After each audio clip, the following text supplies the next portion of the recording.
എന്തൊരു അതെ, ഭയങ്കര മഴ കേട്ടോ. ഇന്ന് സാറ്റർഡേ ആണ്. ഏകദേശം 2 മണിയാവാൻ പോകുന്നു. ഞങ്ങളൊക്കെ കഴിക്കാൻ പോകുന്നേ ഉള്ളൂ. നിങ്ങളൊക്കെ ഫുഡ് കഴിച്ചായിരുന്നോ? അച്ഛനാണെങ്കിൽ കുറച്ച് മുന്നേ ചാള മേടിച്ചിട്ട് വന്നു. ചാള മത്തി മേടിച്ചോണ്ട് വന്നു. അപ്പോൾ നമ്മളത് പൊരിക്കാൻ പോവാണ്. ഫ്രം ദ സ്ക്രാച്ച് ആണ് മത്തി സ്റ്റാർട്ട് ചെയ്യാൻ പോകുന്നത്.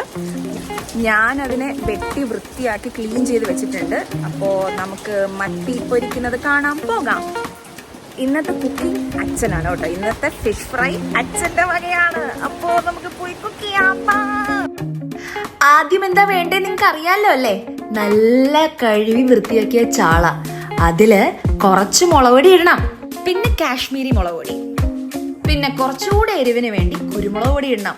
നമ്മുടെ വീട്ടില് അച്ഛനും എനിക്കും ഒക്കെ നല്ല എരിവ് വേണം. ഇവിടെയുള്ള എല്ലാ ആഹാരത്തിനും നല്ല എരിവുണ്ട്. കാരണം അച്ഛൻ എരിവ് ഭയങ്കര നിർബന്ധമാണ്.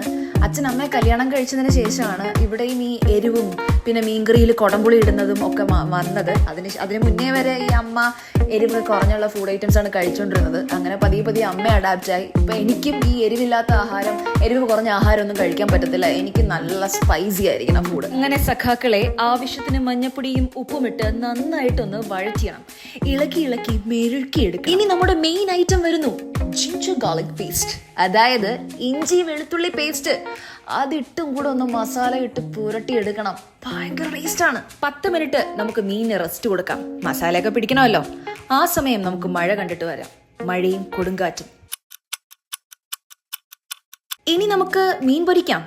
ഈ മീൻ വാങ്ങാനുണ്ടായ ഒരു കഥയുണ്ട്. ഇത് എങ്ങനെ മേടിച്ചു, എങ്ങനെയാണിത് മേടിക്കപ്പെട്ടതെന്ന് ഇത് ഞാൻ പറഞ്ഞു തരില്ല.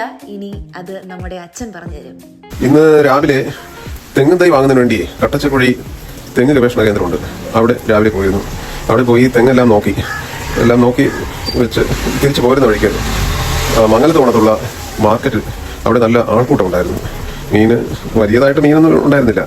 കുറച്ച് മീനേ ഉണ്ടായിരുന്നു. പക്ഷെ ഭയങ്കര വില മീനിനെല്ലാം കേട്ടോ. പിന്നെ നോക്കിയിട്ടൊന്നും നല്ല മീനായിട്ടൊന്നും ഇല്ല. എല്ലാം മത്തിയും പിന്നെ കൊഞ്ച്, അങ്ങനെയുള്ള കൊഴിയാള, ഇതൊക്കെ ഉള്ളു. കൊള്ളാവുന്ന കൊഴിയാള മാത്രമേ ഉള്ളൂ. ഇത്തിരി വലുത്. ഇത്തിരി വലിയ കൊഴിയാളയുണ്ട്. അതും വാങ്ങിച്ചു, മത്തിയും വാങ്ങിച്ചു.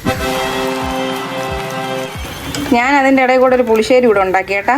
നോക്കി, ഇത് എൻ്റെ ഒരു ഉഡായിപ്പ് തട്ടിലുകുട്ട് പുളിശ്ശേരിയാണ്. ഗാർണിഷ് ചെയ്യാനും എടുത്തു വെക്കാനുള്ള സമയമൊന്നും കിട്ടിയില്ല. കാരണം മണി 3 ഇനി എങ്ങനെയെങ്കിലും എല്ലാവർക്കും ചോറ് കഴിച്ചാൽ മതിയെന്നായിരുന്നു. ഞാൻ, അച്ഛൻ, ദേവു. അമ്മ ജോലിക്ക് പോയി, അമ്മ ഓഫീസിൽ പോയായിരുന്നു. അപ്പോൾ ചോറ്, മീൻകറി, നമ്മൾ ഉണ്ടാക്കിയ പൊരിച്ച മീൻ, തോരൻ. ഇനി നമുക്ക് TV കണ്ട് കഴിക്കാം അല്ലേ? അച്ഛൻ ഉണ്ടാക്കിയത് കൊണ്ടൊന്നും ഞാൻ പറയുന്നില്ല. ശരിക്കും മീൻ സൂപ്പറായിരുന്നു കേട്ടോ. മീൻ മാത്രമല്ല, ഞാൻ ഉണ്ടാക്കിയ പുളിശ്ശേരി സൂപ്പറായിരുന്നു. നല്ല പൊരിച്ച മീൻ.